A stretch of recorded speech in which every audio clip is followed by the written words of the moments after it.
पहले आप ये ऑडियो सुनिए, कल एक बंदे ने मेरे व्हाट्सएप पे भेजा, उसके बाद मैं आपको पूरी स्टोरी बताता हूँ।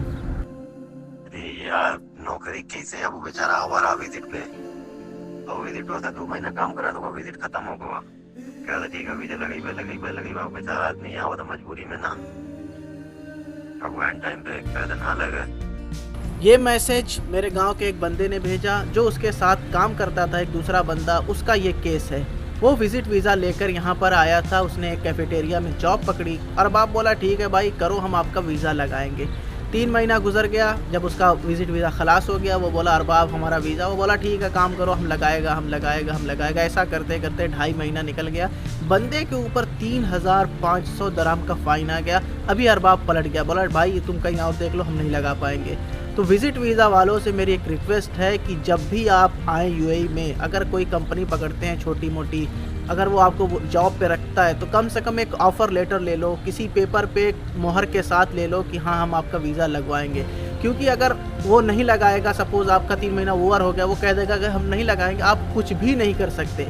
क्योंकि विजिट वीज़ा पे काम करना अलाउ नहीं है। सबसे पहले तो आप ही पकड़े जाएंगे, आप विजिट वीज़ा पे काम क्यों किए, और आपके ऊपर केस होगा वो तो होगा, लेकिन आप ज़्यादा फंस जाओगे ना, क्योंकि आप केस भी नहीं कर पाओगे, आपके पास कोई आईडी नहीं होगी, आपके पास कुछ नहीं होगा, किस बलबूते पर आप जाके केस करोगे, और कोई आपकी हेल्प नहीं कर पाएगा, कोई आपको एक दरहम नहीं दिलवा पाएगा। अगर अरबाब पलट गया कि हम वीज़ा नहीं लगाएंगे, हम पैसा नहीं देंगे, आप कुछ भी नहीं कर सकते। इसलिए अगर आप ज्वाइन कर रहे हो तो आप पहले ऑफ़र लेटर ले लो, और अगर वो आपका जब तक विजिट वीज़ा है नहीं लगा रहा है तो खुदा के वास्ते आप अपने कंट्री वापस चले जाओ या दूसरा विजिट वीज़ा ले लो। क्योंकि अगर फ़ाइन आ गई ना, वो सामने वाला पलट गया तो आप कुछ भी नहीं कर सकते हो। अब देखिए इस बंदे के साथ कितना बड़ा केस हो गया, बेचारा 3,500 दरहम। उसकी सैलरी कितनी होगी, ज़्यादा से ज़्यादा 1500-1600 सैलरी होगी। अब 3,500 दरहम उसके ऊपर फ़ाइन आ गई। अगर वो घर भी जाना चाहेगा तो पहले उसको उतना फ़ाइन पे करना पड़ेगा।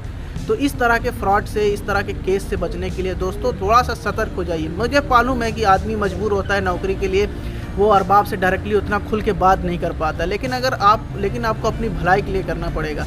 ये दुनिया बहुत जालिम है, ये कि आज के टाइम पे ना सिर्फ पैसा लोगों को दिखता है। आप कितना परेशान हैं, आपके घर पे कितनी परेशानी, किसी को इससे कोई मतलब नहीं है। वो सीधे से पलट जाएंगे, बोलेंगे भाई हमसे नहीं हो पाएगा, तुम देख लो, तुम रो गाओ, कोई फ़र्क नहीं पड़ने वाला है। इसलिए विजिट वीज़ा वालों से मेरी रिक्वेस्ट है हाथ जोड़ के कि अगर जब वो यहाँ आ रहे हैं ना तो इन सब चीज़ों से बचें।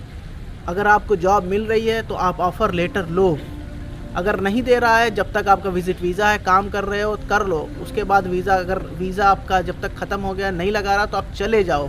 उसके इंतज़ार में ना रहो कि भाई 2 महीना बाद लगा देगा, 3 महीने लगा देगा, डेली 50 दरहम आपके ऊपर फ़ाइन आ रही, वो पलट के आप क्या करोगे, कुछ भी नहीं कर सकते।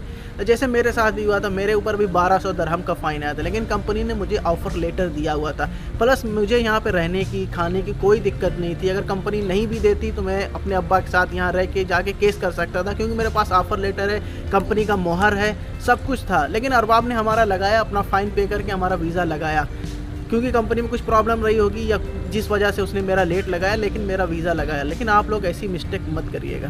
बड़ी कंपनी, रेपुटेड कंपनी इस तरह की छोछेरी हरकत बिल्कुल भी नहीं करती। वो बंदों को हायर करती है तो पूरा प्रोसीजर के साथ सारा काम करती है। ये सब काम ना कुछ छोटी कंपनियां करती हैं। तो छोटी कंपनी अगर आप ज्वाइन कर रहे हो तो इस तरह की सावधानी बरतें ताकि आपके साथ इस तरह का मामला ना हो जाए। क्योंकि दोस्तों कल की ही बात है तो मैंने सोचा आप लोगों के साथ शेयर किया जाए, हो सकता है कुछ बंदों को इससे फ़ायदा हो जाए। मिलते हैं नेक्स्ट वीडियो में इसी तरह के इन्फॉर्मेटिव वीडियो के साथ।